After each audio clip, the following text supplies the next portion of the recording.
Resources meant to uplift millions from poverty and improve infrastructure are instead lining the pockets of a few corrupt individuals. These were the remarks of IGG Beti Kamya while addressing non-state actors at the Audit House in Kampala. Uganda could be losing up to 10 trillion shillings per year to corruption. 10 trillion shillings. Now, to put this in context, last financial year, 2023-24, the total domestic collections revenue, the total taxes collected in Uganda was 28.5 trillion shillings, 28.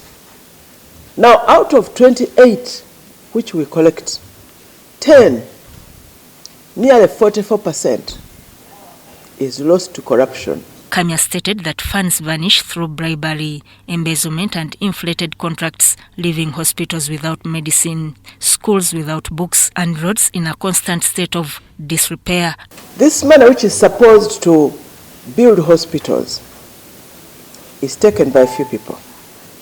When you go to hospital and you don't get medicine, it is not because government has no money. Government has money. And government gives this money to a public servant who was hired to do work.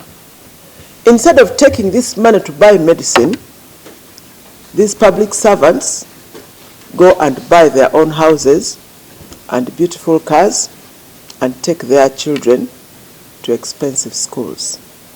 And for you, when you go to Mulago, your child or your loved one dies. Uganda has laws, anti-corruption agencies and whistleblower policies, yet enforcement remains weak. The IG and other enforcement bodies must take decisive action against public officials found culpable of financial misconduct. IG and PPDA must work closely with the Judiciary and Directorate of Public Prosecution to ensure that audit findings result in true legal action. Accounting officers and government officials who fail to implement audit recommendations should face sanctions and penalties as provided for. It is alleged that many corrupt officials walk free, while those who expose them face threats and intimidation. What we have done as procurement regulatory authority, we have set these guidelines and they are out there in the public. The unfortunate thing is that most of the public is slow at reading.